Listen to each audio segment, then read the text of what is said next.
Assalamualaikum dan salam sejahtera. Saya Fatin Nematul Zarfikah binti Ayub dengan nombor metrik 74801. Hari ini saya ingin membentangkan projek tahun akhir 1 saya yang bertajuk Pertukaran Kod dalam novel Ed Howes-Led. Pertukaran kod ini merupakan satu fenomena yang biasa dalam sesuatu komuniti dewi bahasa atau multilingual. Mereka akan berinteraksi dengan individu lain menggunakan bahasa yang mudah, iaitu menggunakan dewi bahasa ataupun multilingual. Secara umumnya, ramai individu yang mula belajar bahasa kedua dan kemudiannya menjadi penutur dewi bahasa dan multilingual. Pada tahun 1998, Spolsky mendefinisikan orang yang menutur dewi bahasa mempunyai beberapa keupayaan dalam kedua bahasa. Manakala menurut Guadeloupe pada tahun 1976, multilingual adalah orang yang menggunakan pelbagai bahasa. Selain itu, ketika saya menjalankan kajian ini, terdapat banyak kajian lepas yang dijalankan di luar dan dalam negara mengenai pertukaran kod. Misalnya, para pengkaji seperti Ross dan Wendell pada tahun 2006, Alinda 2019, Yuliani 2013, Maros et al. 2016 dan banyak lagi. Namun begitu, terdapat dua permasalahan daripada kajian ini. Yang pertama adalah kurangnya kajian yang menggunakan teori oleh Gompers untuk mengkaji fungsi penukaran kod. Yang kedua, kebanyakan kajian mengkaji novel menggunakan teori lain adalah menjadi faktor pengkaji memilih untuk menggunakan teori Poplek bagi mengkaji jenis pertukaran kod. Berikut merupakan tujuan dan objektif dalam kajian saya. Tujuan kajian ini dijalankan untuk mendeskripsi pertukaran kod yang digunakan oleh watak dalam novel Ed Howes-Led karya Violet Fasha. Terdapat dua objektif daripada kajian ini. Yang pertama ialah mengenal pasti jenis penukaran kod dalam novel Ed Howes-Led karya Violet Fasha berdasarkan tiga kategori, iaitu penukaran kod teks, intersentential dan intrasentential. Objektif yang kedua pula ialah menganalisis 6 fungsi iaitu petikan, spesifikasi pesapa, kata seruan, pengulangan dan sekatan mesej dan kepribadian lawan keobjektifan pada setiap penukaran kod dalam novel Ed Howes-Led. Seterusnya ialah definisi operasional terma. Pertukaran kod dapat didefinisikan sebagai penutur yang menggunakan dua atau lebih kod dalam berkomunikasi.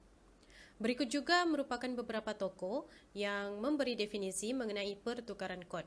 Selain itu, penutur multilingual merupakan penutur yang berkomunikasi dalam dua atau lebih bahasa secara berkesan. Dapat dilihat bahawa Idriani pada tahun 2021 dan Supardo pada tahun 1989 turut memberi definisi mengenai penutur multilingual. Signifikan kajian terbahagi kepada dua, iaitu theoretical dan practical. Bagi theoretical kajian, ini akan berfokus untuk mengkaji jenis pertukaran kod menggunakan teori Poplek 1980 dan mengkaji fungsi menggunakan teori Gompers 1982. Bagi praktikal pula, pengkaji berharap kajian ini dapat memberi lebih banyak ilmu dan idea kepada pengkaji-pengkaji yang akan datang yang berminat untuk mengkaji dalam bidang ini. Signifikan kajian yang ketiga adalah empirical. Dapatan kajian ini dapat memperlihatkan konteks dalam masyarakat multilingual apabila sesuatu pertukaran kod berlaku. Banyak faktor yang boleh menyebabkan penutur menukar bahasa dalam interaksi. Dapatan kajian ini juga boleh dibandingkan dengan kajian lepas yang membincangkan faktor-faktor ini.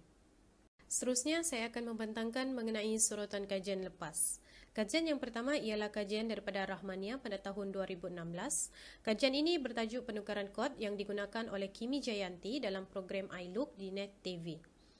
Dapat disimpulkan bahawa kajian Rahmania menunjukkan jenis pertukaran kod intrasential adalah penggunaan yang paling tinggi berbanding jenis pertukaran kod lain. Kajian lepas yang kedua daripada Damayanti 2019 yang bertajuk Analisis Pertukaran Kod dalam caption Instagram Farah Queen. Kajian ini mendapati jenis pertukaran kod intersential menggunakan penggunaan paling tinggi iaitu 14 berbanding jenis pertukaran kod yang lain. Kajian lepas yang ketiga ialah kajian Alinda pada tahun 2019.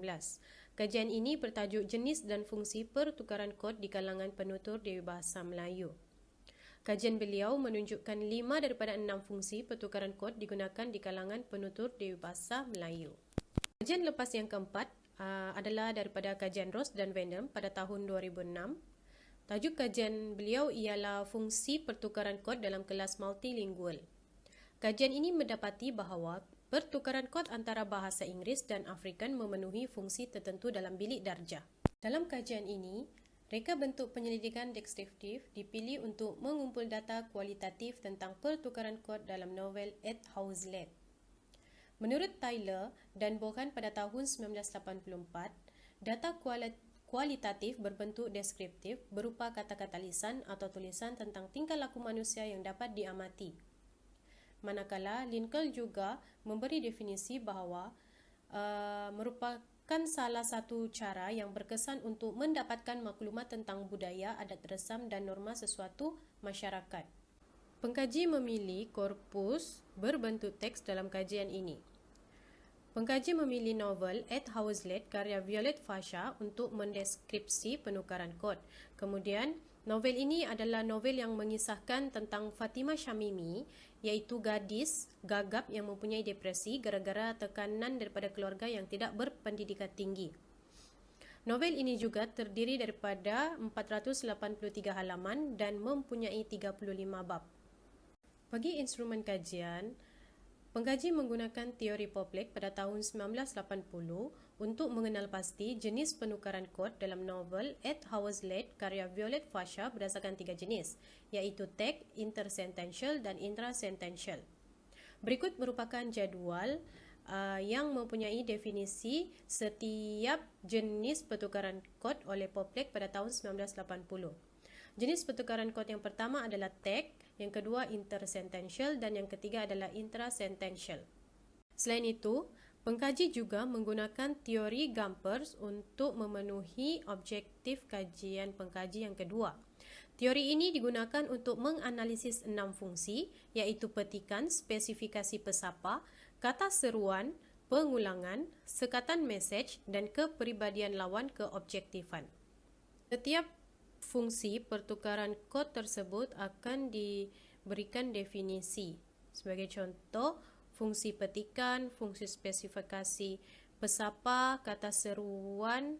Fungsi yang keempat adalah pengulangan.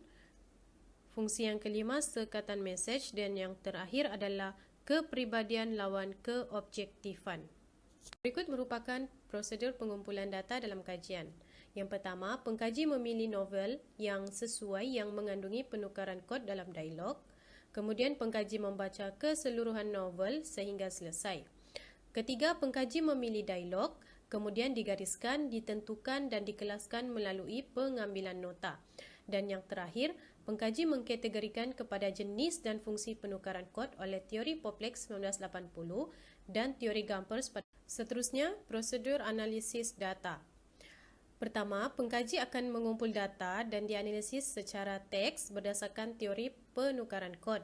Kemudian, data-data tersebut akan dikategorikan mengikut jenis dan fungsi berdasarkan teori Poplek dan teori Gompers. Dan akhir sekali, data-data tersebut akan disusun dalam bentuk jadual.